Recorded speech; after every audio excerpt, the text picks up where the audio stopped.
3 weeks backpacking around Vietnam. After brief stops in Qatar and Malaysia, I've started my trip in Ho Chi Minh City, staying overnight before catching my last flight to the coastal city of Nha Trang, where I plan to meet up with a familiar face. I need to go and find Ryan, but I can guarantee he is sleeping. He's up there somewhere. Spotted. There he is, boys. Say hello to the camera. Oh, hello, of course. Can I just have that as confirmation? What did you just say? He's been surfing till 1 o'clock in the afternoon, and then what? 1:30, and then I've been sleeping. I'm knackered, mate. My eyes were bloodshot red. You know, your body tells you what it needs. Just to prove my prediction, that's all. A happy man with his happy ice cream. I'm very happy. I've not even had my dinner yet. I have total faith in you there. I'm borrowing Ryan's hotel room for a view of the Nha Trang skyline. It does not disappoint. Right, first full day. Well, first full day in Nha Trang. I'm gonna go and rent one of these death traps known as a motorbike. Yeah, look at this fake Suzuki bad boy. The fuel gauge is completely inaccurate, which is good to know, so going to be visual telling only. So this is Long Son Pagoda, I think it's called. Sorry, Long Son Pagoda. And it's a Buddhist temple, I believe, with a big statue on the top. And before you get worried about the Nazi symbol at the top, that is not a Nazi symbol. That symbol was around before the Nazis. I know it is related to Buddhism, but how exactly, I'm not 100% sure. I'm not too up to date on the Buddhist history. Oh, no.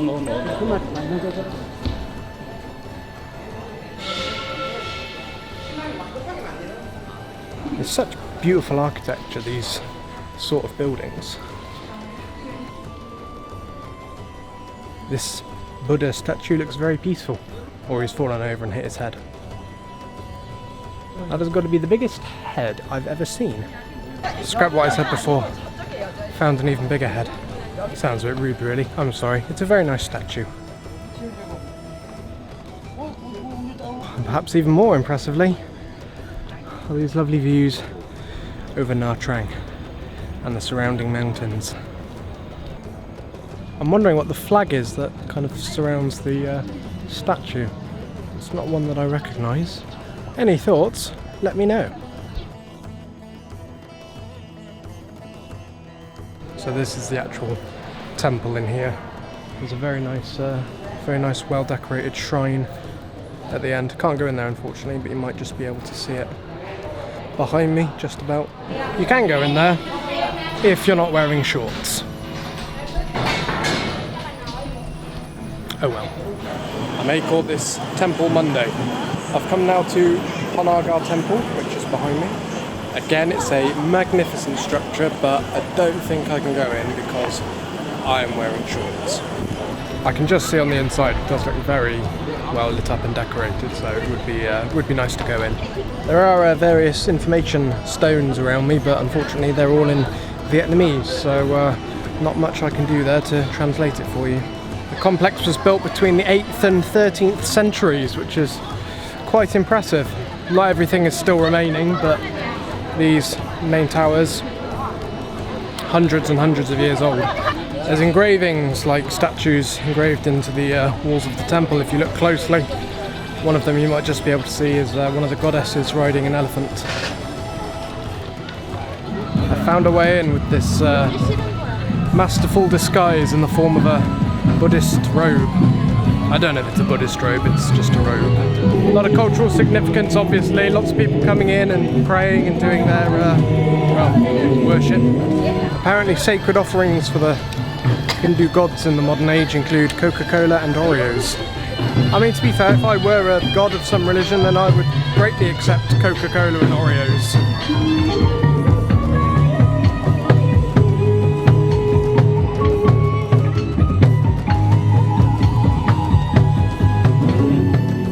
I don't know the details of Hindu worship and practice when it comes to praying and stuff, but There's a lot of going down on your knees, hands together sort of thing. A couple of bows, rubbing your hands on the stone statue in front of you and little bits, so quite a thorough process, if that's what you call it. I don't know. I lasted a whole 2 days before giving in to my typical Western values. To be fair, it does look very good.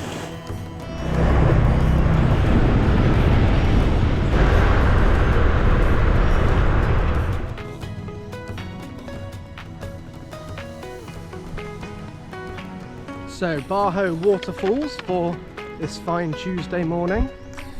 I believe there are 3 different waterfalls and lakes you can hike up to, each one being increasingly difficult to get to, so naturally I'm going to try and get to the top, but see how it goes. It's a pretty pleasant 27 degrees, I would say, at the moment. Not too boiling. Very nice and easy ride up the hills to this place from Nha Trang on the moped.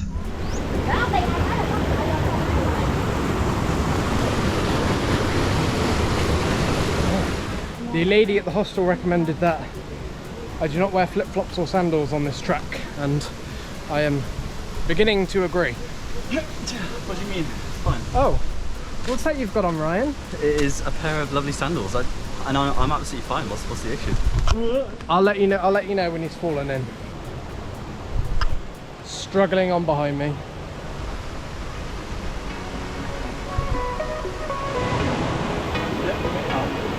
Yeah, we did.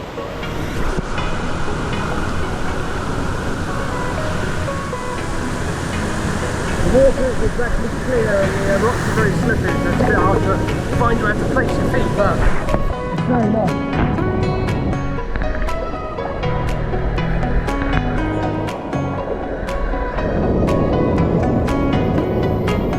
And I'm the only one in here, which is amazing.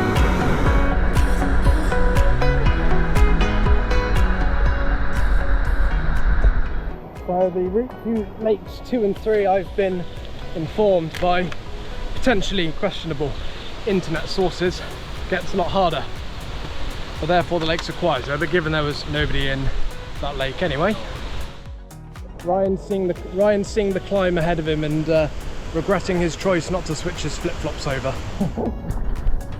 Dare I say it, we've actually got some technical climbing to do. Pretty easy. You've got footholds and rope. They're just at weird angles, aren't they? Yeah, it's just enough to be uncomfortable.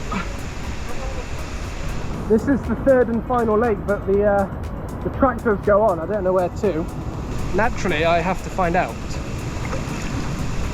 But it does mean Ryan's not got his swimwear on yet, so he has to walk across this handmade wooden bridge.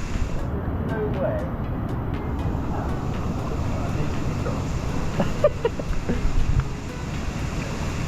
Well, like a bit of balance. Yeah?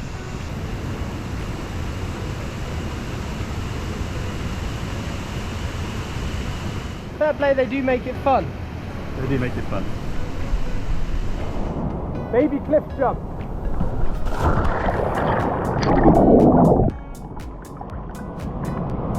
Oh. That's one.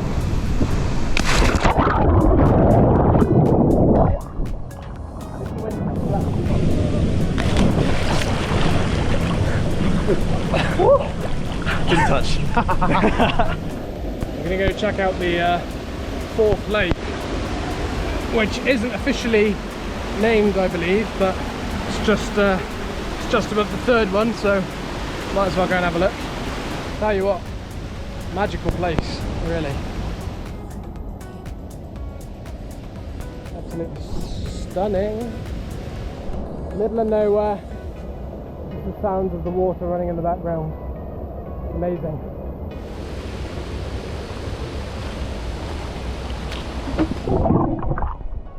I've spotted a wild monkey resting on his patch.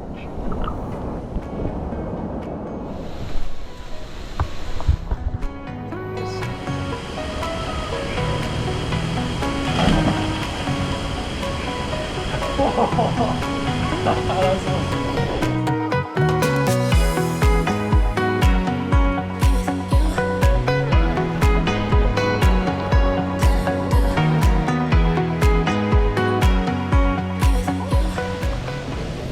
can I just say, Talk to us, what happened? bit of drama, rope swing, GoPro. It was right in the middle of that. GoPro fell out the strap. We're probably talking 3.5 metre, 4 metre deep water. Not clear at all, no visibility. But 20 minutes of searching. That is unbelievable. 20 minutes. And we've got her back. She has survived.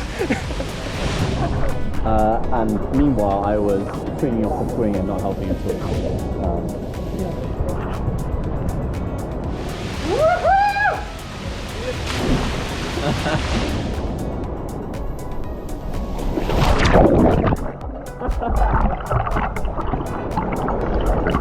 No, yeah, I can't. I can't do it while else.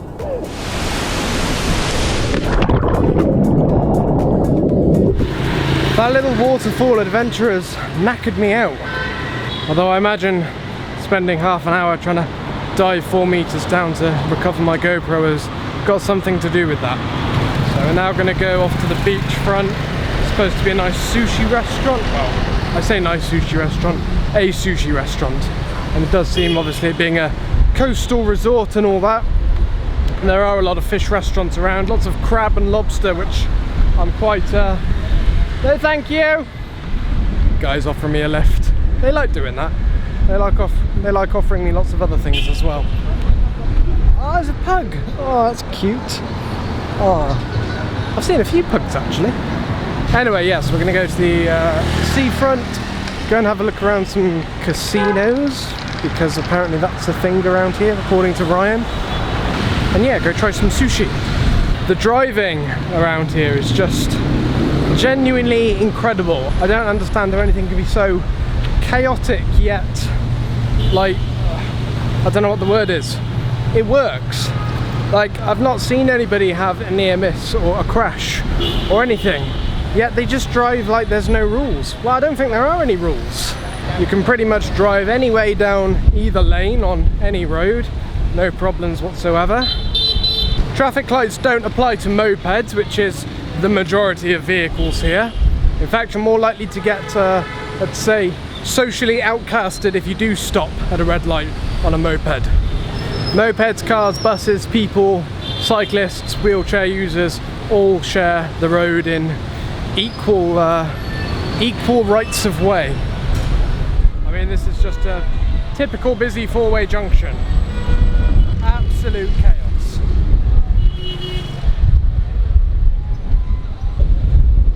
But it works.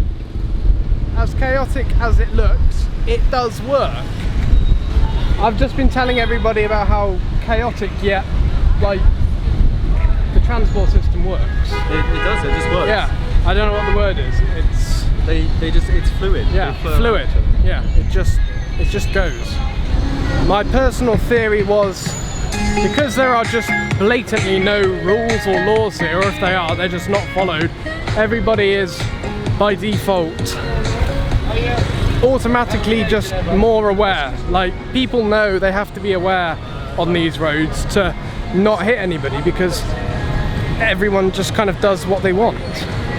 Whereas in, like, Ryan's been sidetracked by a local, probably offering him something.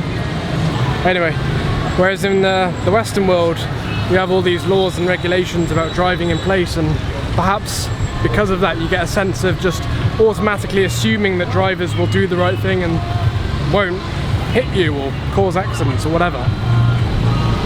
It's like you let your guard down, but here you can't do that, so you don't, but as a result you don't hit anything.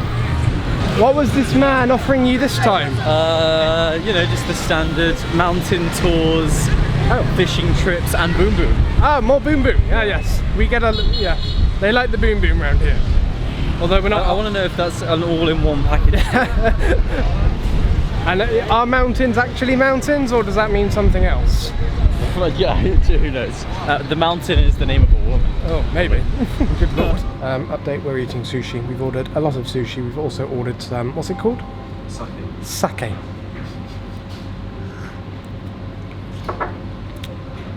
I need to adjust to it. Give me a bit more time with it and we'll see how it goes. We've got some lovely tuna and we've got a lot more coming, which is probably going to take up most of the space on the table, so we should get going. We have got quite the feast building now. I don't think we really thought out how much we'd ordered. I told you this, mate. Yeah, I told you there was too much. We just ordered. Now, I'm not a sushi connoisseur, but that was some of the best sushi I've ever had. So if you are ever in Nha Trang, Vietnam, Akira Sushi, A-K-I-R-A. Very, very good and very reasonably priced as well for sushi. That was all that food that cost us less than 40 quid between us with drinks, so very good value.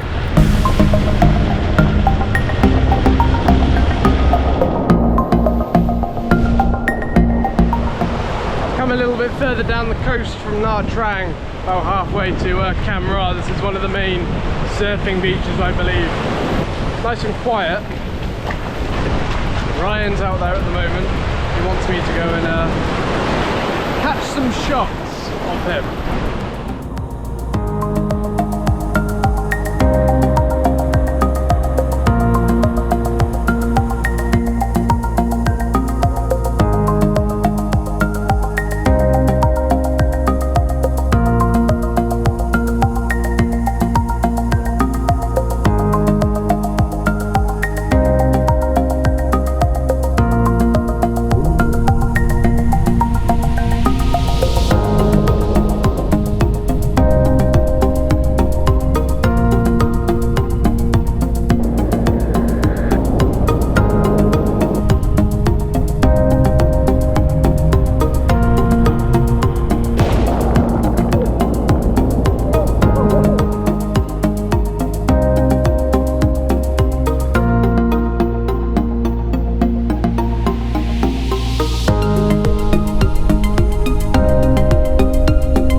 I got a cute little scallop with cheese, something like that. I don't know if that's a weird combination or not.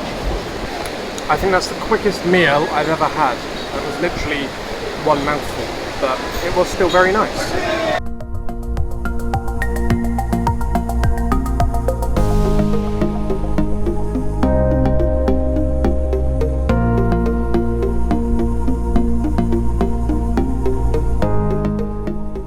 The less than desirable in this weather black shirt has come out, so I've got to stick with that until my laundry is done. I thought it was going to be a bit cloudier today, but it's actually very, very nice. Hopefully we'll be the same tomorrow, because I'll be going to the Hon Ba Nature Reserve, which is about an hour or so drive west of Nha Trang. You can get these good sized packs of fresh fruit for like less than £1. You can certainly tell the difference compared to stuff that's been imported. I think it's the sort of thing you'd really appreciate if you actually lived out here. I've got some mango and it's beautiful. Just doing my compulsory stop around the local shopping centre to buy absolutely nothing at all, because I have a tendency to do that. I'm not hungry right now because I've just had my mango, but I'd be tempted to try Vietnamese KFC at some point. Not sure I've ever had foreign KFC actually, but you know, you go to fast food restaurants in other countries and they have different things, don't they? So Western or not, still worth trying maybe. Only once though. I think any more than once, and yeah, I'd be committing traveller's sin.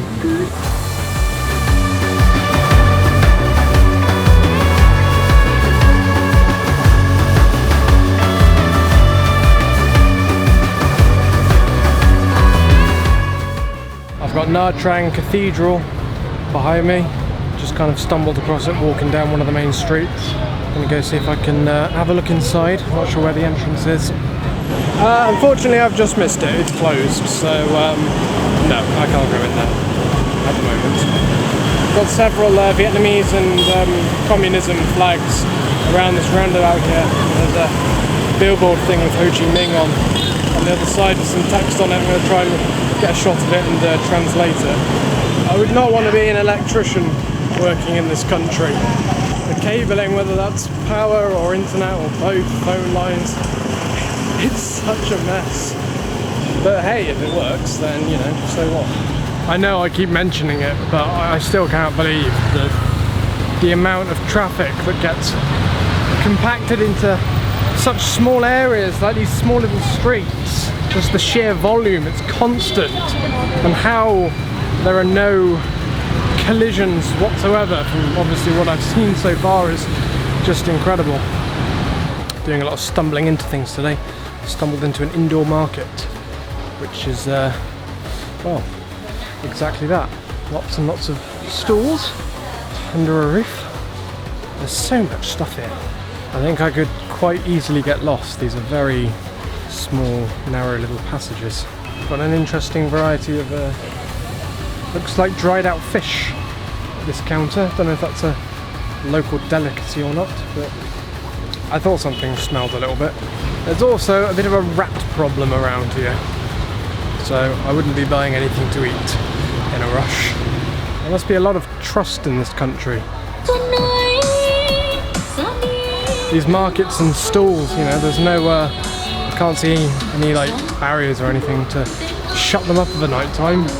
All this stock, I don't think it's anything, there's so much of it, you wouldn't be taking it out and putting it away every night. So either there's just 24/7 activity here, or there's trust in society to not come in and steal stuff. It's quite extraordinary. I brought me a, believe it or not, waterproof jacket for when I head up north, do my caving next week.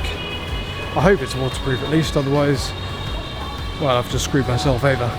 My bargaining skills probably aren't the best, so I got that down from 450,000 dong to 250,000, which for what it is probably still quite a lot, but oh well. Before you accuse me of trying to rip off these poor people, I understand that bargaining is kind of part of the accepted culture here. Well, for tourists at least. I don't know if that's people in general. I assume it is. Hello. No, thank you. There's loads of stuff I'd love to buy, but I haven't really got any space to carry it.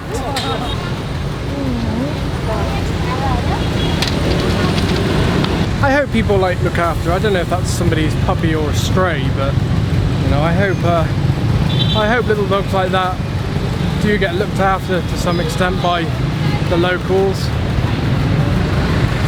Don't worry, I'm not famous. It's probably just because I've got a vlogging camera, you know. But yeah, I saw somebody in the market. They had like a little kitten on their work table, and it looked like they were maybe defleeing them or something. So I'm sure they do. Can somebody please tell me what that extremely colourful, deep purple fruit is? I thought it was beetroot at first, but it's got seeds in it.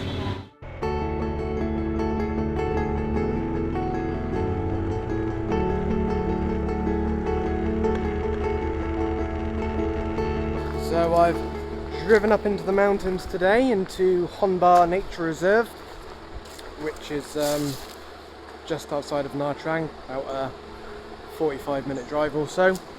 I'm not nowhere near the top yet, but I've just spotted and parked by this lovely looking lakes and small waterfalls and stuff, and it's very warm, so I might go for a little swim.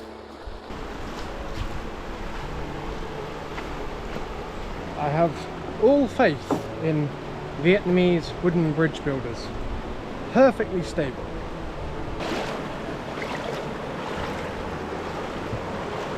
This is something else, guys. This is incredibly tranquil. Beautiful river running through the forest. Barely a single person in sight. I'm gonna have a wander up the stream and see what else there is. Much more of the same, I imagine, but that's not a bad thing. I imagine there's several of these really nice spots all the way up to the very top of Hong. See, I get so confused with the names of these places. I just can't remember. where I am half the time. Hon Ba. The guy came across the wooden bridge on a motorbike, so I'm just trying to see where he went, but the path just looks like it goes into the middle of the forest. Maybe he is a local forest man.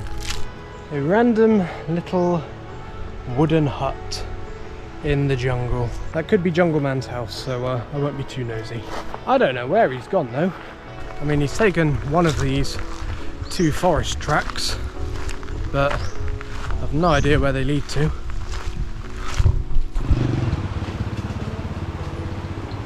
There he is. There's the forest man. He's come back on his motorbike over the bridge. I'm going to hop back on mine and head further in, see what else there is. I've barely entered the perimeter really. It's still a good, probably a good 45-minute drive right up to the top from where I am now. I've just stopped at Kong Forest, which is like a adventure park in the middle of Hon Ba. I've only stopped for a drink, but the scenery, you can go into the like reception area and just look over this like valley with the waterfalls running down. So beautiful. But it's like a, if you live in the UK, it's like a go ape sort of thing. Zip lines. Looks like they do like canoeing or whitewater rafting, that sort of thing. Quite fun. I won't be doing that today, but if you do ever come here and you enjoy that sort of thing, it might be worth considering. I think I've arrived at my limit for this particular place, unfortunately. There's like a, it's on Google Maps, it's marked as a National Park Security checkpoint, but it's also marked as permanently closed, and it does look permanently closed because it's completely abandoned. Unfortunately, there is still a gate in the way, which is locked, so I'm not going to get my little bike through there in a rush, unfortunately, so I think I'll have to turn around at this point and head on back down. Oh well.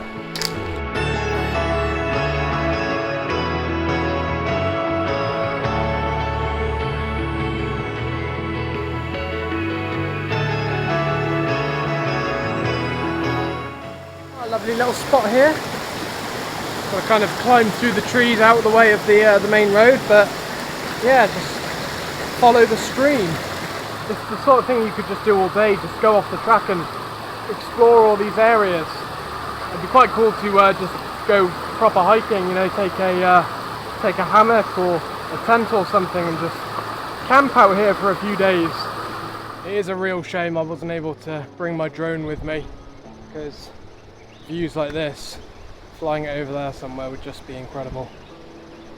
Maybe next time when I decide not to be a cheapskate and take a small bag.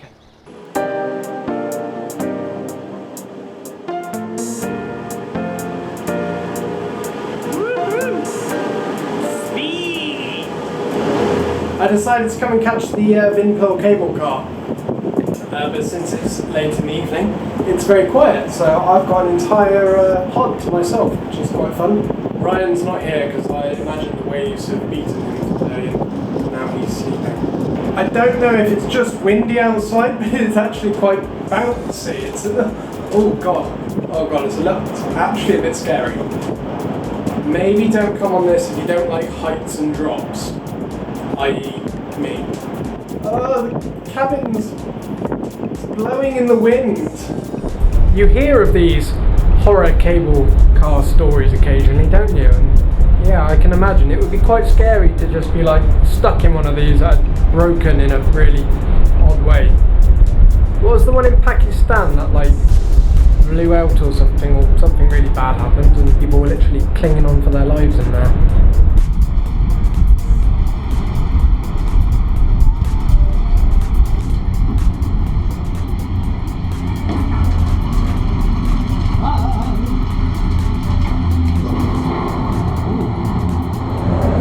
Landing. Well, this is certainly an interesting change to your typical Vietnamese aesthetic. You have got Vin Wonders theme park over here, but I won't be going there today. I don't know where to begin. I've just arrived in like a massive street with lots of shops and stuff. Let's try this way. I'm trying Vietnamese KFC, not because I'm uncultured, but because I'm intrigued. If it tastes exactly the same, then I'll put my hands up and say that I was a fool for assuming any different. But if it's different, then, well, you can thank me. There were options on there like hot and spicy, or crispy but not spicy, or just original. I think I've got hot and spicy, so it kind of looks like a normal drumstick, but with the hot wings battering. I don't know, you tell me, what does that look like to you? So it was basically as it looked, a gigantic hot wing, except it was a drumstick and a thigh. So it's like KFC have come over to Vietnam and gone, oh, by the way, we do these hot wings. And Vietnam have gone, that's great, let's just make that the default on everything. Anyway, very nice for all of you fellow chicken lovers.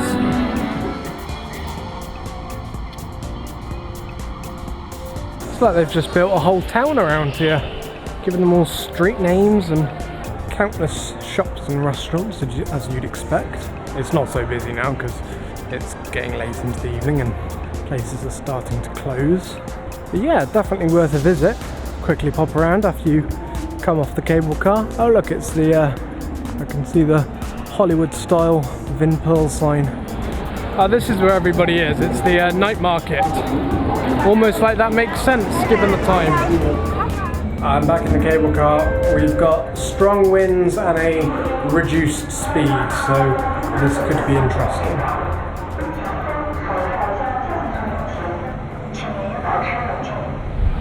I do not know who this man is, but he looks fearsome.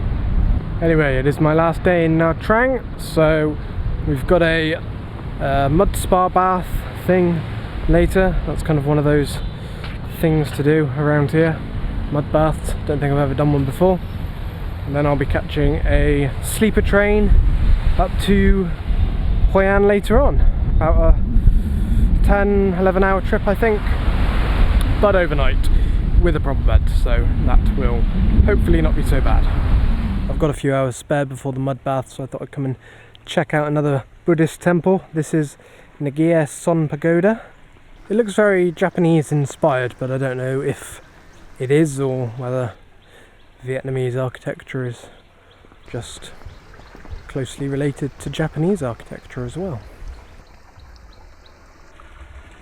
I'm guessing the multicoloured flags which I mentioned before are something to do with Buddhism, because you see them at all the temples.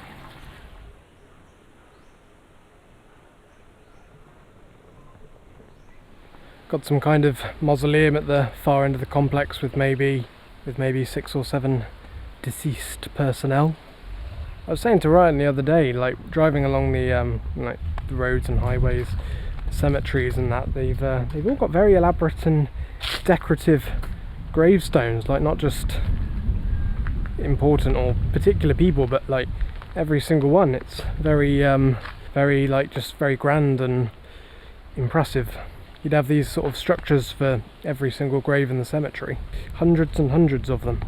It's quite a lot to the entire complex. You've got one big temple. I don't know if that's like the temple part or just the, I don't know, a house or something, but you've got that over there in the lake. You've got this smaller building here. You've got the main, what I assume is like the main temple and shrine, with various kind of artifacts and statues and stuff in it. Over there at the back there's another building over there, I don't know what that's for, the mausoleum we've just seen. Another stone structure behind me. There's quite a lot to it. I guess it's a bit different in a way from other religions where you just have one big building and that's it. It would be quite cool to see that bell getting donged, but I imagine it's only done at certain times of the day or something. A very nice scenic place. Nobody around once again on this occasion. I like how you can just walk in and walk around and that's it, you know, just kind of do what you want. Don't have to pay for any tickets online or queue up and present your National Trust card or something. We're heartless creatures. We've just selected 2 poor lobsters for death, basically, because we're going to eat them. But you know, that's how the world works sometimes. Just en route now to the train station. The That Bar mud baths were very good. So you can get a package where you get about 20 minutes in either a private or a kind of communal mud bath. A range of sort of hydrotherapy, big jets of water blasting you in all over your body. Pretty interesting and painful if you've got sunburn. Jacuzzis, mineral pools, whatever that means, for relaxing you and cleansing your skin. I don't know the ins and outs of spa treatments and mineral stuff, blah de blah. But yeah, it was very good and pretty good value actually. It was only about £9, and that gave you, well, as long as you wanted really. You get a timed amount of, you get a set amount of time in the mud baths and the like mineral pools, but then there's other things like swimming pools and stuff that you can just go and chill in afterwards for as long as you want. So yeah, pretty good. Recommended if you're in the area. I caught the 11 PM train from Nha Trang, trying out one of the second-class sleeper cabins. 2 triple bunks for a total of 6 beds occupy each cabin, and you're supplied with a blanket and a pillow and not much else. I won't lie, the bed was not comfortable and may as well have been a thin piece of foam on a plank of wood. Stops occurred throughout the night and were ungracefully announced by the train staff throwing the door open and just shouting inside. So yeah, not the best night's sleep of the trip so far, but I arrived in Da Nang 12 hours later in one piece. Well, that was a fun little train ride. So I've just arrived in Da Nang. Just need to go and find a motorbike to rent to get myself to Hoi An, which is about maybe an hour's drive away from here. Look at this bad boy for a train.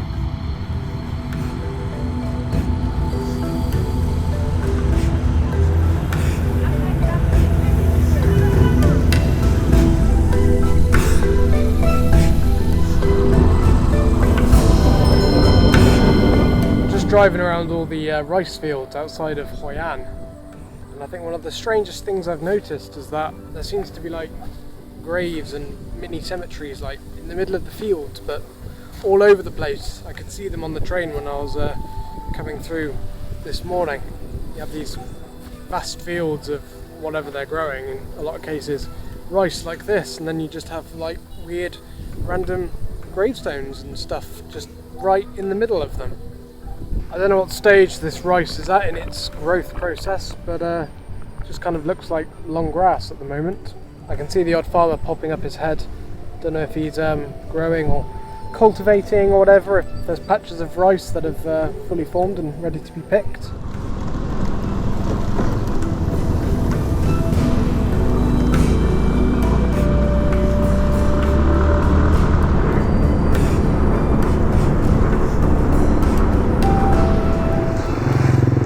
So I'm now in Hoi An, City of Lanterns apparently. How do you get that feeling?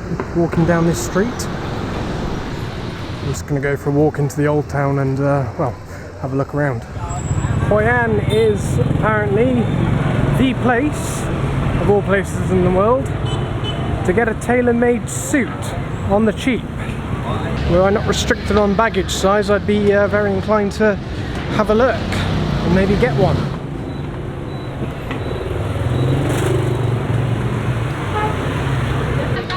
I love bags and stuff. I know that's a weird thing to say, having an obsession with bags, but you know, little man bags, wallets, little pouches, that sort of thing. And this place is full of them, really nice high quality leather ones, but the truth is that I just don't need any more. So as much as I would love to buy something, I just don't need it. Got an endless stream of blue shirt pedal bike men come in. Fun way to get around though. I caved in, I bought a belt. To be fair, I only have one like decent belt, so another wouldn't hurt. There's all these stuff I really like, all these like little bags, laptop bags and things. Well, you could use it as a laptop bag, work bags and things. You can feel the quality and the touch, which is what I like about it. I could easily buy like one of each of these, all these different bags, but like I said, I just don't need it. Also, I would struggle to carry it around on my little moped as I continue up north of the country. If you're a lady that likes bag shopping, then You will most definitely love this place, I imagine. Or a guy that likes bag shopping, for that matter. Honestly, guys, if I wasn't actually traveling and I was just, you know, kind of staying in one place, then I would just buy a suitcase here and fill it up with jackets and bags and shoes of every kind, because it's just such great stuff and it's very, very affordable. But unfortunately I'm not going to fit a suitcase on the back of my little moped to travel up north. Well, that's a lie, I'm not actually going on a moped up north, but I am going up north, so I have got to carry stuff with me. And I am planning on doing the Giang Loop on a moped, which will mean carrying all of my bags with me on that journey. So yeah, that is just not feasible, unfortunately. Although I could just buy a suitcase and leave it somewhere in Hanoi whilst I do the Giang Loop, because I'm flying back from Hanoi. Interesting. No, bad idea. I need to leave before I get consumed by the lovely leather merchandise around here.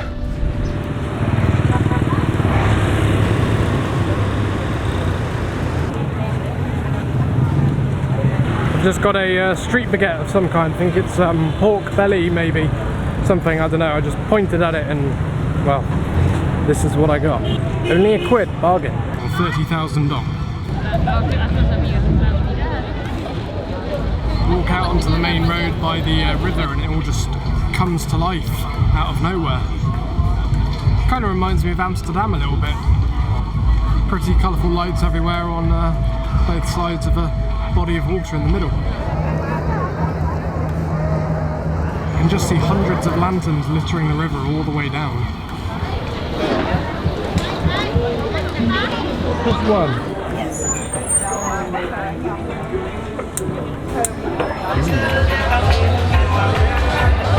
The town truly does have everything when it has a Mr. Bean themed bar. I should be obliged to go in there as a fellow Brit, but you know, not my aim for tonight. Not that I have an aim, I'm just wandering around having a look. I was going to go down one of the sort of little alleyways in the old town and go to a noodle restaurant, but I kind of got distracted by the pork belly on one of the market stalls, so I will try the alleyways tomorrow night instead, because there was some interesting looking stuff down there. There's a much different vibe around this city compared to Nha Trang, but you know, that's not exactly a bad thing. Definitely a good place to go for a nighttime social atmosphere. Look where I am, guys. Another bag shop. I've genuinely got an unhealthy obsession. Oh guys, I'm going off the rails here. I've just bought 2 custom made to order silk pillowcases. I literally do not have room in my bag to take all of this stuff. I'm not sure how I plan on working around this. I think I'm going to have to sacrifice something. Either that or I'm going to have a very questionable carry-on luggage amount when I go for my flight home. Just goes to show how the addition of just some simple decorations, in this case lanterns, can just make a town feel so much more lively and atmospheric. This has genuinely got to be like one of my favourite places of a night time. I've only been here a day.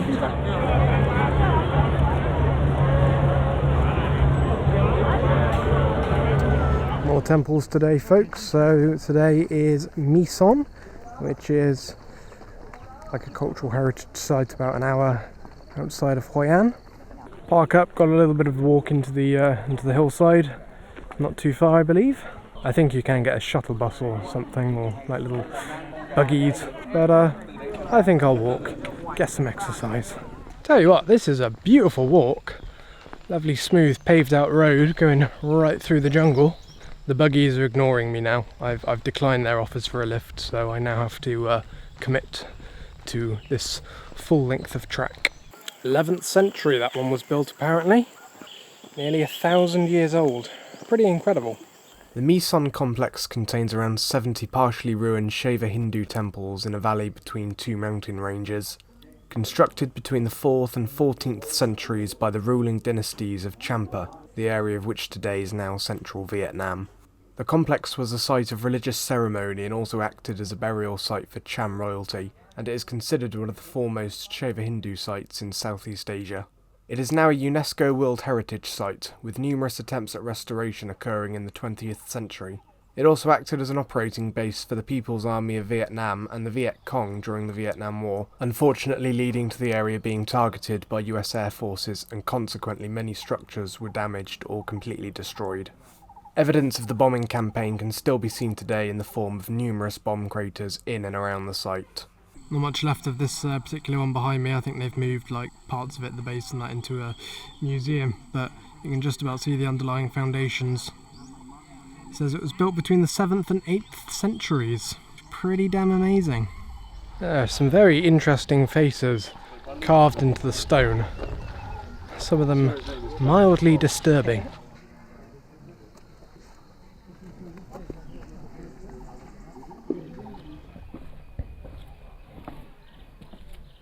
I wonder if this was the altar of sacrifice. Probably not, but you know, we can imagine.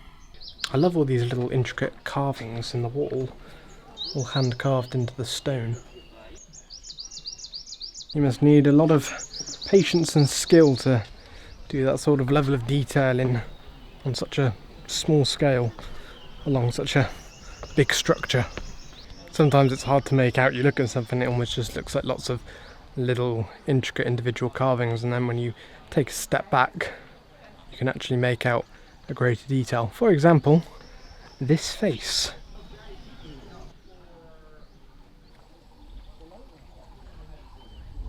They still like actually stick together because like you see this brick. There's numerous bomb craters around the entire site, like this one behind me. US Air Force, Vietnam War. Why they were deciding to drop bombs on a place like this, I have no idea. If that was intentional, of course, or just very bad aim. This one behind me is Temple C1, which, after a very brief bit of reading, I believe is the only fully intact temple remaining. You can get an audio guide and listen to more detail about each structure and the overall history of the site. But as this was my only full day in Hoi An, I continued to my next venture of the day in the form of Marble Mountain.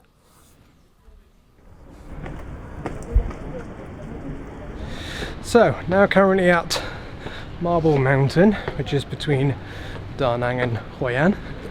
137 steps up, I think it is, as I've just been told. I hate steps. I should probably tell you what it is, shouldn't I? Sorry. Stairs. So it's, I believe, a collection of temples and caves within this mountain, which I've just climbed. Well, I have just climbed it, but it's not too high.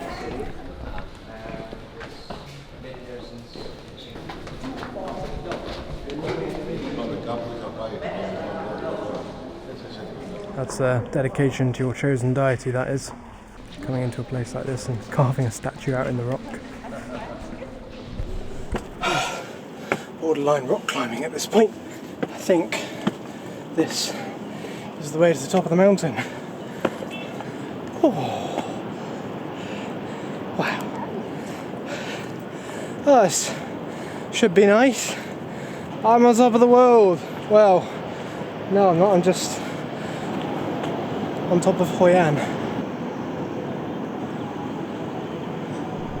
Right, it's very nice, but I'm not going to stay up here very long because I will cook to death. Oh, there's a lovely cool breeze coming through this little tunnel. Sorry, let me get out of your way. There's a little caving through trip you can do up in this hole behind me. A through trip, by the way, is caving term for going in one way and coming out another. So you go up into a chamber up there where there's another, temple, monument, display sort of thing. Climb up a bit into another chamber and then climb on out. And then you walk to the top of this part of the mountain. And walk back down the other end.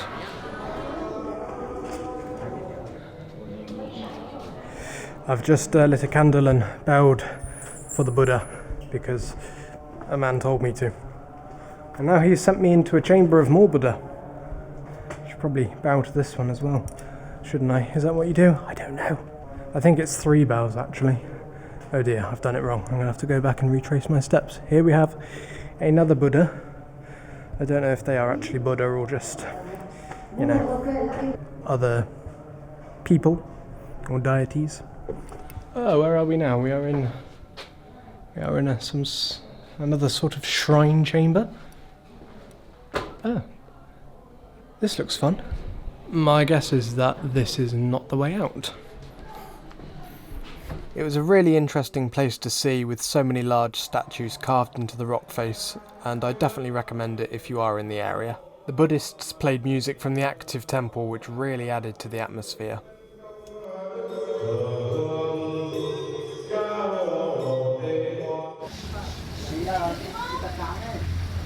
I've been in Vietnam for a week and this is the first pho I've had. I know I'm a disgrace, I'm sorry, but at least I got around to it eventually.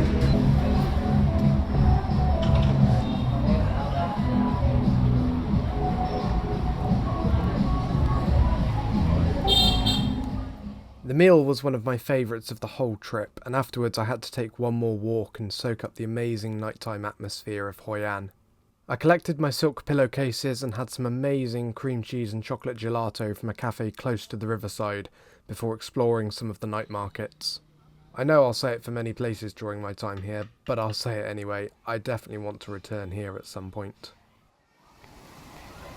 I could easily spend many more days here, but fortunately, that is not the plan for this trip.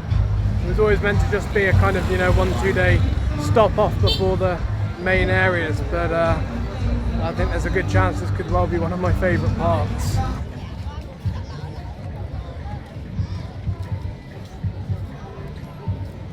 I caught the 6-hour train from Da Nang to Dong Hoi, enjoying the daytime scenery.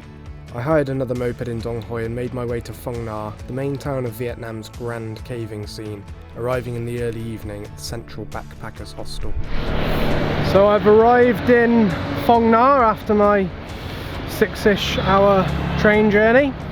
I think one of the best views I've had so far of the whole trip was on my bike, coming around this corner on the road and coming into the kind of Phong Nha area where it's like a dramatic change in the landscape. You go from this casual countryside to this dramatic mountainous area with a big kind of entrance title, Hollywood style, in the middle of the mountains. So yeah, you had this dramatic backdrop of all the mountains against this red haze of the sunset. It was beautiful. I was picked up in the morning and taken to Tan Hoa village. Sorry, that might be a terrible pronunciation. To start the next big part of the trip, the Tu Lan Cave system. Operated by Oxalis Adventure, I'd spend 3 days and 2 nights in the remote countryside, trekking and swimming through the jungle, passing through some of the largest caverns I've ever seen. Doing the Tu Lan Cave Encounter with Oxalis Adventure. We're about an hour's drive out of Phong Nha, so we've just come right into the mountains and the countryside. Beautiful scenery all around me. Got a brief in about 5 minutes and then be setting off. Come join me along the way. We started around midday and walked from Tan Hoa to the jungle's edge. It was extremely warm, not entirely helped by the long-sleeved clothes we were advised to wear for the trip, but the scenery was incredible. Our tour guide Phi told us about the village and its people and the extreme flooding it faces every so often during the wet seasons. It was hard to imagine, but after seeing some of the previous water level markers later on in the trip, you could see why the area would sometimes be described as a second Ha Long Bay in such times. Stunning scenery all around me. Tell you what, it is bloody hot today. I've been pouring bottles of water over myself. We climbed into the dense jungle, out of the sun and into our first cave of the journey. It wasn't one of the main 4 systems we'd be travelling through, just a short stop for lunch which the Oxalis staff had prepared for us in advance. Wow, that is some grand old cavern we've got here. Just had some rice paper rolls with some banh mi, which is like basically a baguette filled with, well, whatever you want. Pork and pork salad, soy sauce, a nice coriander and garlic dressing, very nice. We carried on through the jungle, spending around 2 hours climbing up and down through the heat and challenging terrain. Even with the extra bottle I brought, I had to conserve the water I had. It was all worth it though, and as we walked into the Oxalis campsite, I couldn't help but think that this was perhaps a real-life jungle paradise. Max, we did it! Sir. Yes. We did it! Not a shabby looking place. This is the luxury campsite. We're just contained within this valley with huge mountains all around us, completely encircling us, with this lovely lake and waterfall right by it. Absolutely incredible. Enjoying the campsite and its surroundings would have to wait a bit longer, however, as we still had the main adventure of the day to undertake. Ken Cave is located right next to the campsite, with the river flowing gently through the cave and into the lake below. Once we'd been equipped with life vests, we boarded a makeshift boat and headed inside. The one thing I thought was, few caves back here in the UK could offer this sort of way in. We rode through the huge cavern, and Fee pointed out just how high the water levels would get during flood. The entire campsite would be underwater, and all the tents and camp equipment would have to be moved to higher ground. The formations were incredible, and in the dry passage we were shown where the river had previously flown and carved a path through the rock. After exploring the dry passages, we jumped into the water and began the swim back out.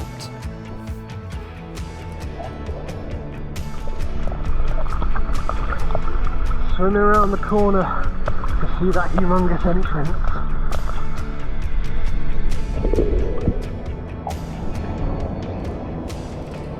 On the way out, we took a narrow side passage that led us to above the waterfall in the lake.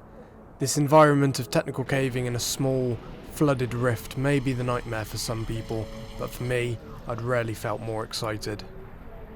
This is more like UK caving now.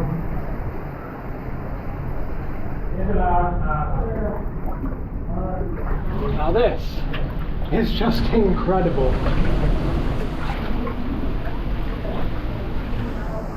The view upon exiting was just amazing.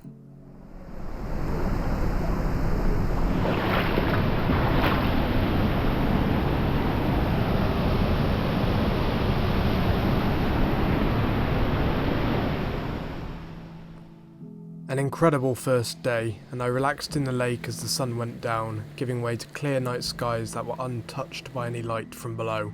The crew made our evening meal before we gathered around the campfire, stargazing into the jungle night.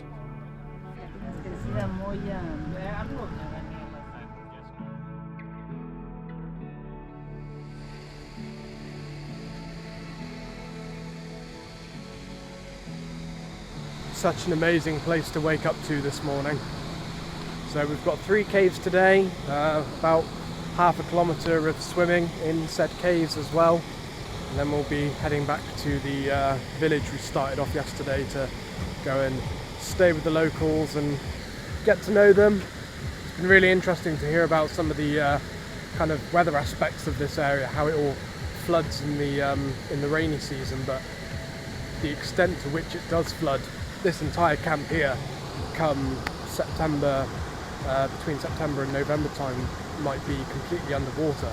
They showed us one of the previous kind of flooding season water levels in one of the caves we saw yesterday, and they described the area during that time as a second Halong Bay, which, although as much as I haven't seen Halong Bay yet, I can understand the point they're getting at. About 20 metres of extra water above the ground. Breakfast consisted of pancakes and noodle soup, not the usual morning cuisine I'm used to, but it was still delicious. Afterwards, Fee outlined the route of today's venture and explained how the rivers flowed from Laos and into Vietnam via the Tu Lan Cave system. Tu Lan Cave was just around the corner and required a swim up the river to reach the grand entrance. Lovely morning river swim to get to Tu Lan Cave.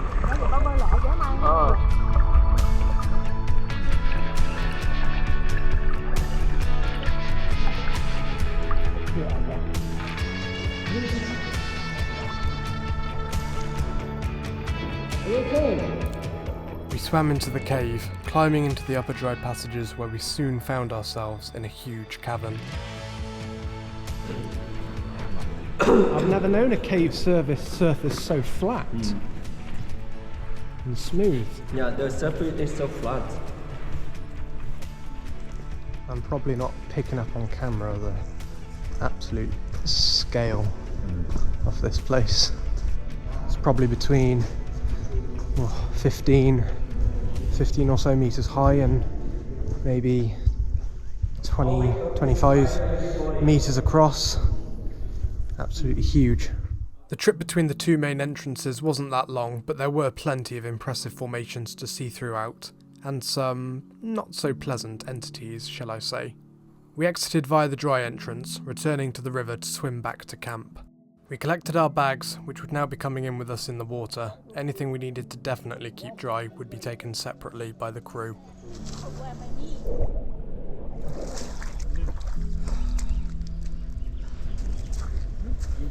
Beautiful. The trek back out of the jungle would take us through 2 more caves and bypass the hills of the previous day. Got like one sole large tree just growing in the middle of the entranceway. Kim Cave was also situated close to the campsite and would be a fun mix of walking and swimming through the passages. You probably can't see it very well, but there's just a huge underground lake to my left. Now I've got to swim across a couple of times to get out of the cave. Cave formation in action. I'm being attacked by midgies. The caving was never too technical and swimming was easy going through the slow flowing water. There were 3 separate sections of water to navigate, each separated by a dry section of passage. Absolutely surreal experience.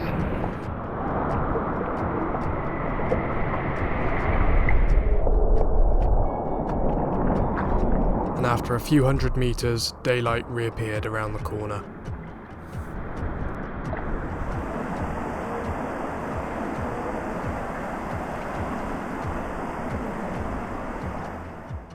We climbed out of Kim Cave and into another river crossing, taking us into a second Oxalis campsite where lunch was being prepared. That is what we've just trekked through.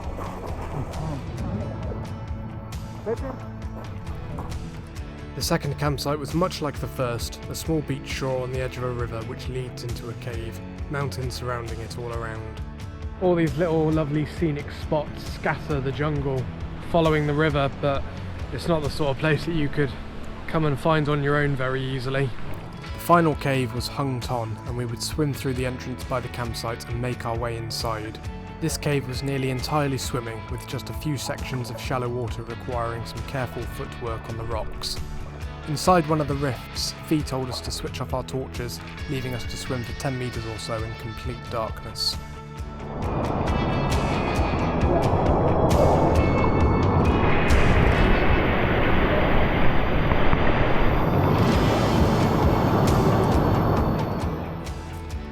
From here, it was just a short walk back to the village, with the sun setting in the background.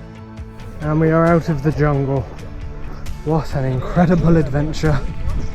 We got back to the village, where we were all taken to our individual homestays for the next night of the trip. So, for the next part, and for the second night of the tour, we are staying in this little, what they call a rural homestay, which is basically, it's almost like an Airbnb in the local village. Well, that's basically what it is. It's a very nice little place, actually, I've got to myself. Basically a little wooden hut. I've got 2 beds, aircon, a little table and chairs, another little table and chairs, simple little bathroom, and yeah, all very nice. So we'll be heading out in about half an hour to go and go for our evening meal. Again, I think that's all with the local villagers. We just get to kind of talk with them and see what their life is like around here, basically. I didn't actually realise this until one of my fellow caving people have just noticed, but the blue houses where we're all staying, there's a group of us and we've all got our own homestay, and these blue huts around the village where we're staying, they're actually floating houses. So when the floods come in the rainy season, or if it does flood to that extent, the houses are designed to go up with the water level, so the house doesn't flood, it just raises. So you've got all of these barrels underneath. I think each barrel can like take up to like 200 kilograms of weight or something like that, and they're on like the stilts kind of retract to keep the house in place so it doesn't float off. But yeah, it's a really cool feature, because this area has flooded really bad in the past. Our evening meal had been put together by the villagers and was a real delight to enjoy. The next day we were driven to the outskirts of the village for an ATV tour through the jungle trails, which was great fun. It was very impressive to see where these vehicles could take you. Come afternoon we were ready to depart back to Phong Nha, but on the journey back I was already wondering when I would be able to return here in the future.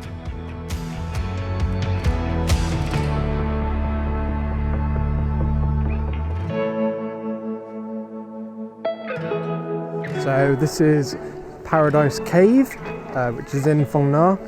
It is a bit of a tourist spot, but it is just one of the ones that you can just kind of walk in casually without any specialist equipment or, you know, booking tours and things like that. So I thought I'd go in here and get some nicer shots of a Vietnamese cave. I've literally only just walked in and I can already see the sheer scale of this place. It's absolutely incredible. I don't know if the way we've come in is like the original entranceway that's just been converted for tourist use, or if that's been purposely built for tourist access, but looking back up the slope where we've come down, looks like there's been multiple collapses over the years, quite a lot of loose boulders on the floor. The passage continued from the grand opening cavern, with plenty of light illuminating the way on. Quite a different experience, I imagine, from the cavers who first explored it in 2005. Formations in here are just incredible, the size and scale of them. Our tour guide on the Oxalis adventure said that it could take maybe 100 years for these sort of stalagmites and stalactites to form an extra 1 centimetre. Makes you think how many millions of years some of these humongous formations have been building for. I can only imagine what it must be like coming into a place like this and discovering it for the very first time. I believe it was discovered by local Vietnamese, just farmers basically, who worked in the hills, and then it's been explored by a mix of Vietnamese and British cavers since. It was great to be able to take some good photos here, and hopefully it gives you a better idea of the sort of environment found in the caves of this region. The show cave length totals around 1 kilometre and is by far the most impressive show cave I've ever been to. Looks like a giant pine cone, that one behind me. A further 30 kilometres continues from the end, making it the longest cave in the Phong Nha region. Yet interestingly, this is still quite modest compared to some of the caves found back here in the comparatively small area of the UK. This is the end of the line, but you can come a pretty fair way in. This is certainly the furthest I've ever been into a cave with such easy walking. That night I caught a second sleeper train from Dong Hoi, arriving in Hanoi late morning the next day. Good morning everyone. It is about 10 AM. I'm on another sleeper train on my way to Hanoi. First class cabin this time, mainly because it was the exact same price as a second class cabin. Not hugely different, it's got less beds, so less people. The beds are meant to be a bit softer, but they're still not great. Still very hard, basically. Still very much a not amazing experience. You get more of a duvet rather than just a blanket, which is nice, I guess. Oh, and you get some nice decorated walls, and and a flower. You get a flower as well. Still very much a rocky, bumpy ride, so it's not the best sleeping experience, I'll be honest, but you know, if you're only doing it occasionally, it's perfectly fine. So I'm about 2 hours away from Hanoi. I've got a couple of hours there, and then I'll be catching a bus to Ha Giang to start the Ha Giang Loop tomorrow, hopefully. Yeah, that's it. I'll see what I get to in Hanoi for a couple of hours, and probably catch you in Ha Giang. The last few minutes into Hanoi took me through its famous train street, and I realised why it was in part famous when I tried to get a shot of it. I couldn't get a very good shot from the train, guys, I'm sorry. I know that's kind of a unique perspective, but there was legitimately no space, so I thought, well, I'll just come down the track instead. I took a seat in one of the many cafes lining the street, enjoying some incredible pork spring rolls before the train came through and almost took out the camera. It certainly highlighted the different social approach to health and safety in this country. Afterwards, I caught a sleeper bus to Hoi An, and fortunately it wasn't an overnight trip as it was very much on the less spacious side of things. I arrived at the hostel at around 11 PM and selected my bike of choice the next morning for the next part of the journey.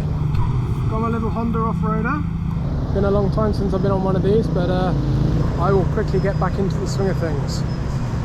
Very excited. Right, let's go.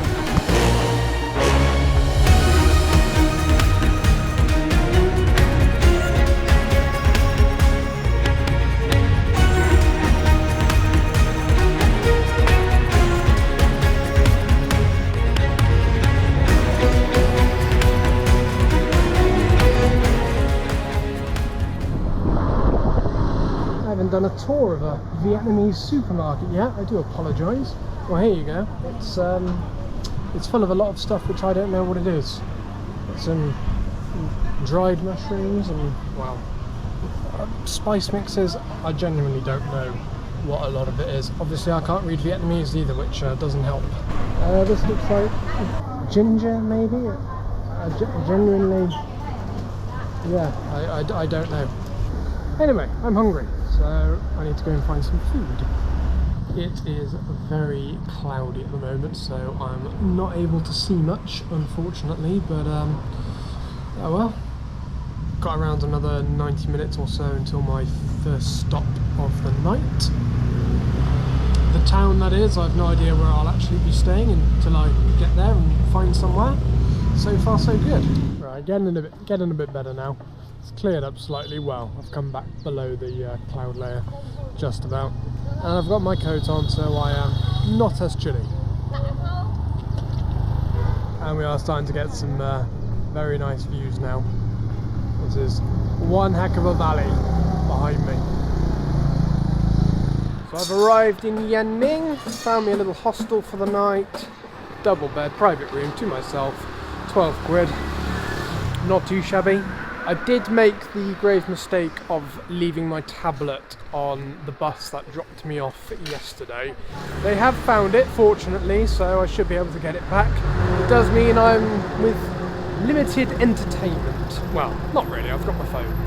But, you know, cinema experience, isn't it? Well, hardly cinema, tablet experience. Oh well. Got quite a busy day tomorrow. I want to go to the northernmost point of Vietnam on the border with China. Come back down, that's a bit of a Detour, so we've got to go up, come back down, go through the My Leng Pass, I think it's called, which is just a really scenic area of the Giang Loop. Weather depending, of course. So far today it's been not the best. Go to tomorrow's destination, another hostel for the night, and yeah, haven't planned further than that yet. Very strong national sentiment along this street. Lots of Vietnamese flags, but also lots of communist flags. You know, the old hammer and sickle. And a billboard over there behind me with a picture of Uncle Ho, as I believe he's called around here. I'll get a translation up, but I think it basically says follow the teachings and the ways of Ho Chi Minh. Tell you what, biggest selection of dried noodles I've ever seen in a supermarket. By the end of a mostly wet and cloudy first day, I was beginning to think that I'd been unlucky with my timing, and that I was facing the prospect of a not so scenic trip around the Giang Loop. However,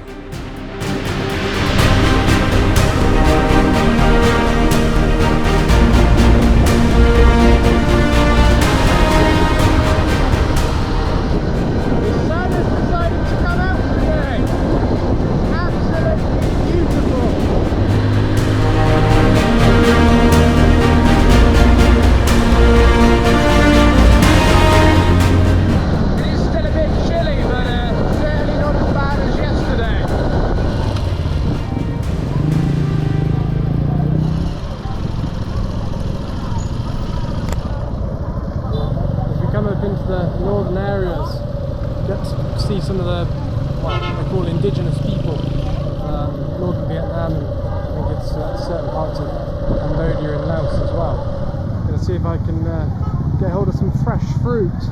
It's really, really nice in Vietnam. Well, the stuff I've had so far is. It's pretty hectic with all the bikes coming through. Yes, please. I'm trying to get some mango cut up for me. This lovely man here wanted to demonstrate his big pipe. Oh, you put the tobacco in there. Oh, wow. That's a very big pipe for a little bit of tobacco. Wow. A bit random, but oh well. This pineapple is gorgeous. I've just come off the normal road to come up into the mountains to go and try and find some village. And again, just the scenery coming up here is absolutely mind-blowing. I'll show you more on the way down, you'll get a better view, but it's absolutely incredible. I rode through some of the local villages, just picking up a sense of what everyday life was like around here. In keeping with what I'd come to expect at this point, the locals were very kind and often waved as I drove by. I then continued north through the mountains to reach the northernmost point of the country.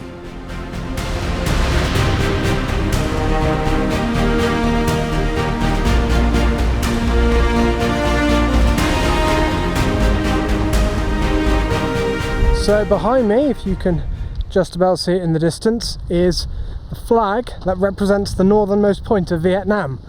But it isn't actually the northernmost point of Vietnam, because that point is about 2 kilometers down this trail. So I'm going to go there instead and be authentic.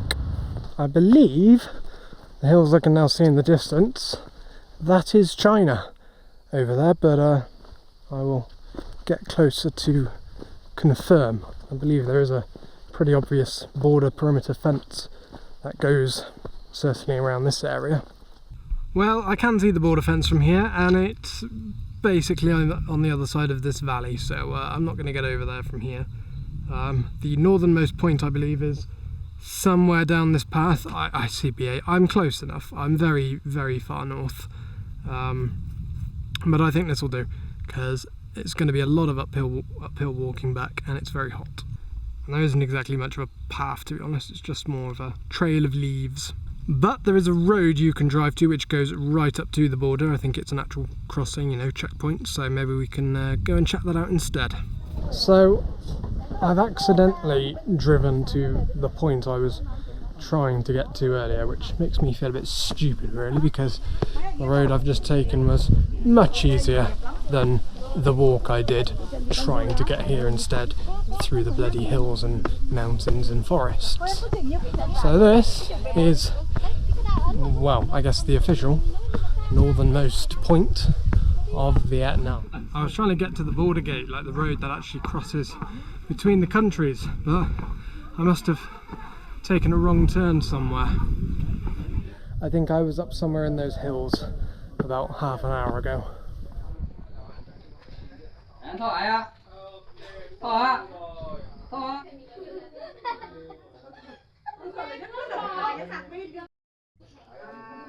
Stunning all around. Well, at least now I can say I have been to the northernmost point of Vietnam. I made it, everyone. I am at the Chinese border. Unsurprisingly, I will not be able to cross to go into China, but maybe I can stick a finger through and say that I have put a finger in China.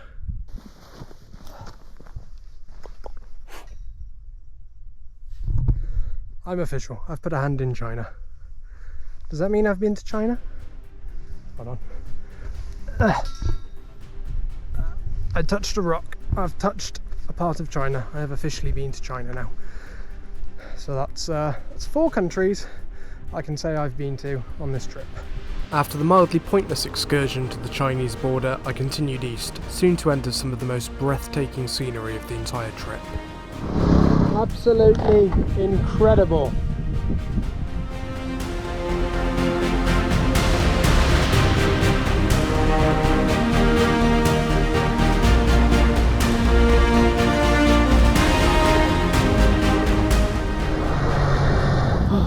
just stopped for some food. Got another 45 minutes or so until we get to Mivek, I think it's called. That's the town I'll be staying in tonight, hopefully. And in about 20 minutes we should be going through the Mileng Pass, which, as the sun's setting, hopefully will be quite nice.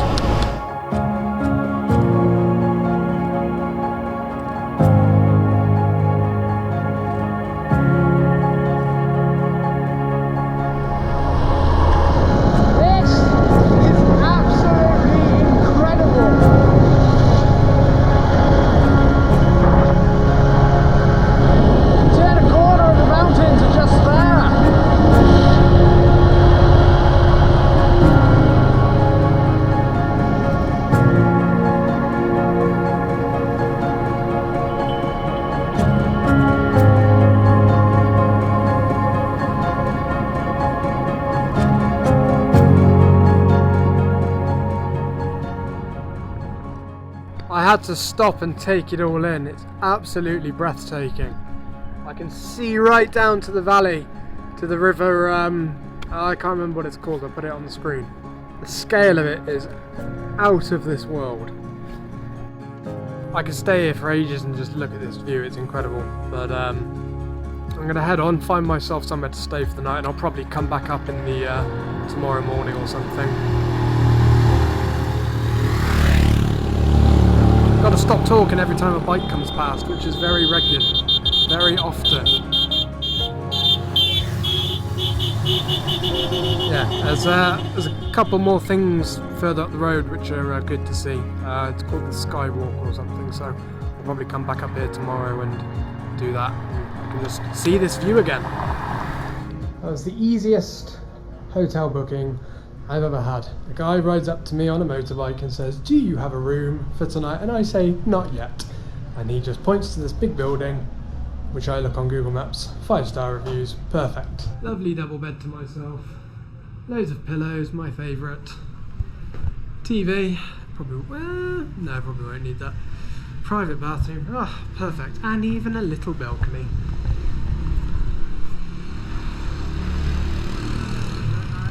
Easy peasy.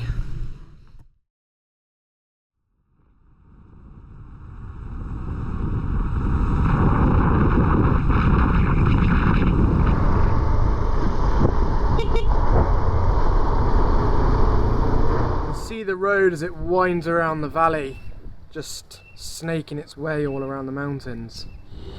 And you've got the No Q River right in the middle, splitting the two sides.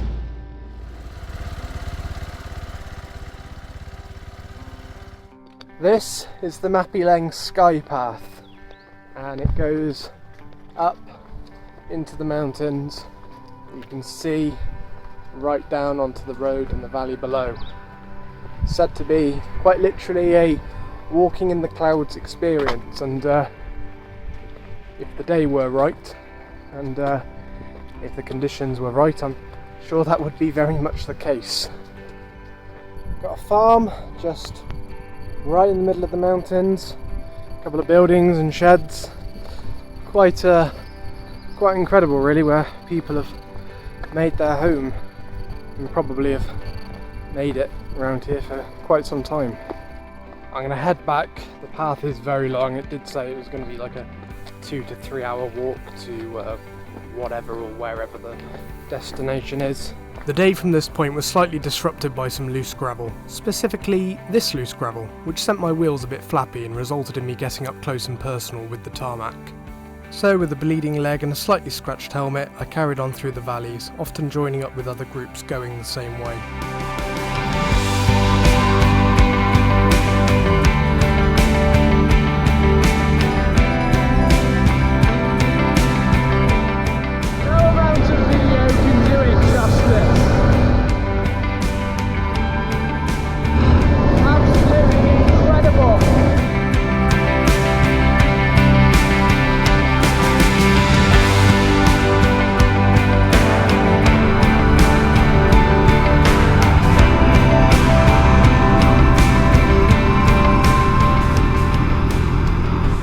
I'm just coming right through the middle now of basically the whole entire Giang Loop area, right through the middle, through the mountains. coming across loads of little small villages inhabited by I believe they're still what they call the indigenous people, but I'm not 100% sure. Locals anyway. But yeah, scenery still absolutely amazing. About another hour until I arrive in the village of Duagia. That is hopefully my... There's a little child behind me. He's screaming a lot.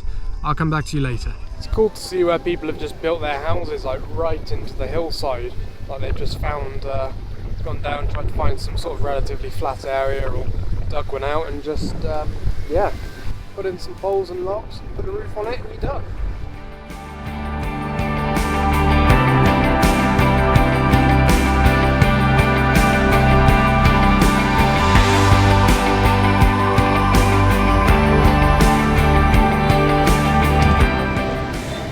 This is Duagia, nice little village right in the middle of the mountains. Not so much built up as some of the other sort of towns we've stopped at. Yeah, just very kind of small and picturesque.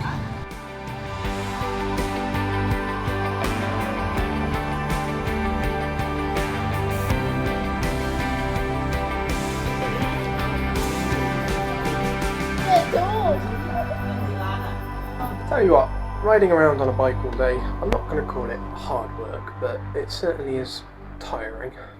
Anyway, I've got a lovely little stay for tonight, once again.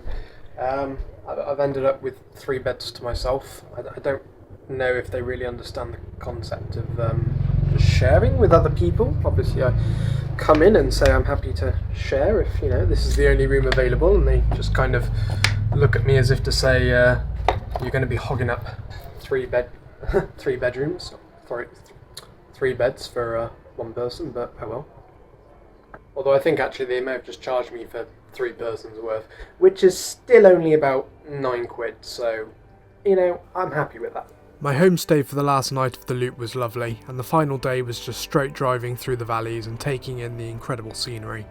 Were it not for my injuries, I would have visited the nearby Duagia waterfalls whilst in the area, but I'd have to save that for another time. This mountain style banh mi is, banh mi, forget what it's called. Incredible.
The loop done. I just thought I'd come and take one last trip out into the countryside before I hand my bike back in.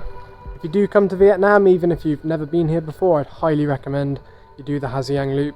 Even if you've never ridden a motorbike, you can get on a sort of guided tour, or, you know, go on a few lessons and go in a group around for a couple of days. I highly doubt you'll regret it. The next morning was the 6-hour return trip to Hanoi, and I was glad I'd banged my leg towards the end of the trip as it was starting to become quite painful. But I still managed to limp around Vietnam's capital and experience its hectic, busy nighttime atmosphere. Got a nice rainy start to Hanoi, but to be fair, it does give it a different atmosphere. This seems to be bar and pub street. I fancy eating noodles again tonight.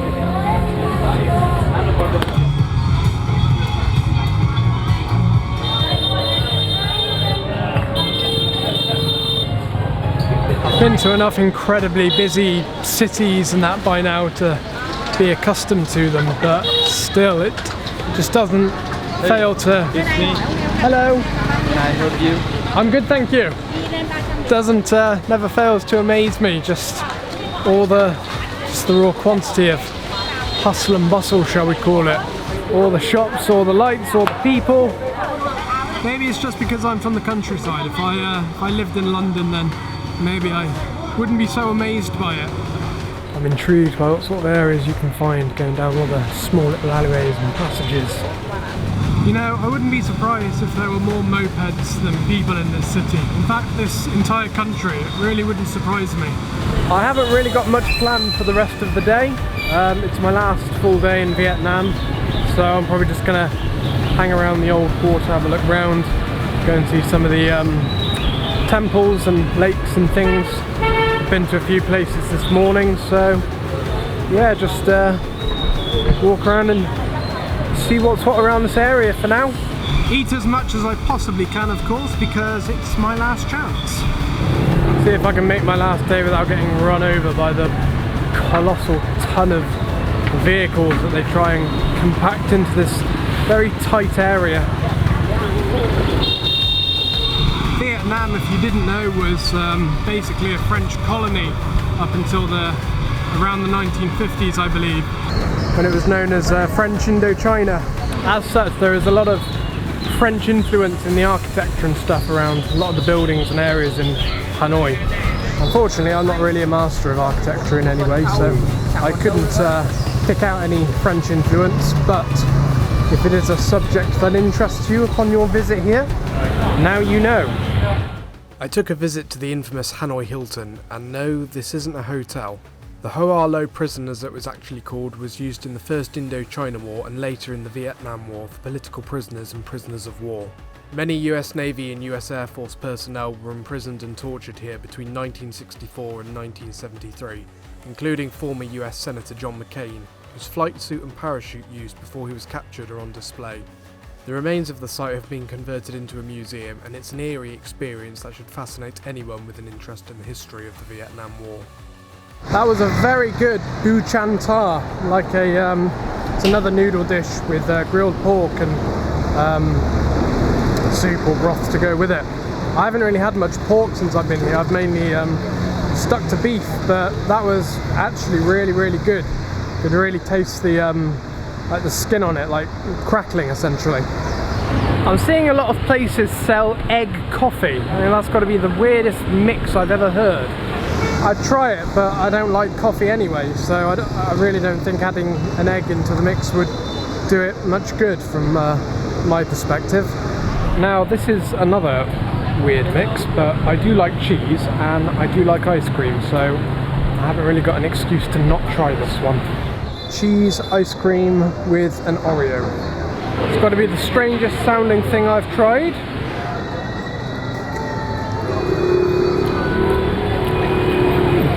That's weird.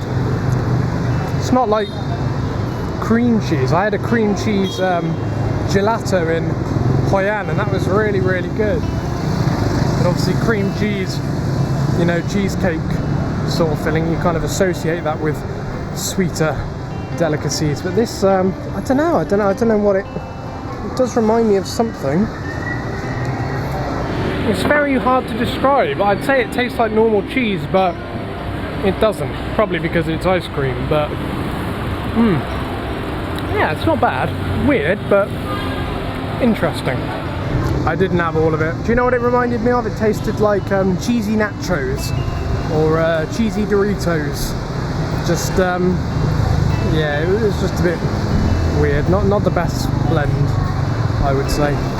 Pre-warning: if any Vietnamese ladies come up to you and offer you a free little sugar dough ball thing for you to try, and you then don't cough up to pay because one, it was free, and two, you didn't really like it, then she will hit you over the hands with her tongs. Only gently, but you know, look, she gave me a little cut. It's not very nice. It's not my fault I didn't like the little sugar dough ball thing. What shall I have for my last meal, everyone, before I'm subjected to plain food for the rest of the trip? I've found somewhere to have pudding if I feel like it. Silly question, of course I will. But yes, the final main evening meal of the trip.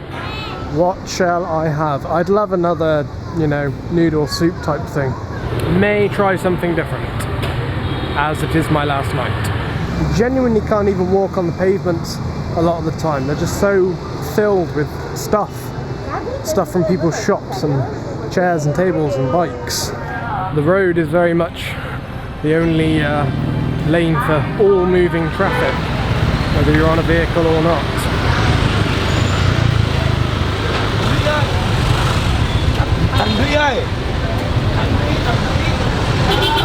It is just absolute chaos. I cannot get anywhere. I get a little brief moment of peace in the little one of the little cut-through alleys before walking back out into the chaos. I've walked for too long. This is where I've settled. I've ordered some rare duck in lime juice and some beef ribs in Thai sauce. Well, one of my meals has arrived. I believe it is the ribs.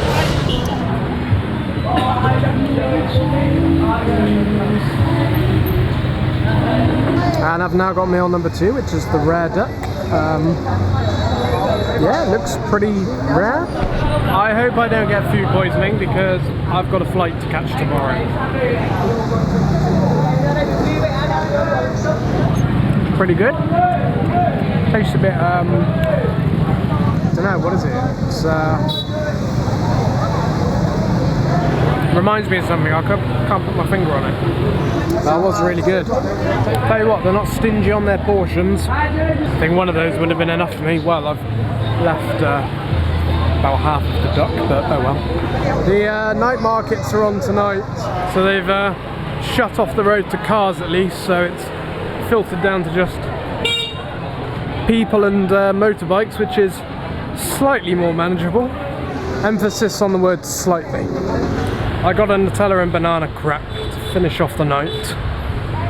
They did Nutella and cheese. What sort of filth is that? Given I've already had one not so great cheese-based dessert today, I didn't take the risk of trying another. Having really only scratched the surface of this bustling city, the next morning it was reluctantly time to say goodbye. And I had plenty of time to reflect as I slowly made my way through the 3 flights to take me home, looking somewhat disabled as I wasn't really able to even bend my bad leg at all at this point. But that mild inconvenience aside, it had been an extraordinary adventure, and it would be nearly impossible to not recommend visiting this incredible place to anyone, seasoned traveller or not.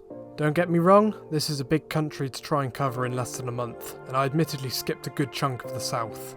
But time is what we make of it, and any time spent to see the world in my eyes is time spent well. It doesn't have to be for long, it doesn't have to be here, but if you want my opinion for where to visit for a taste of Southeast Asian culture when seeing the world, well, I'm sure you can guess my answer.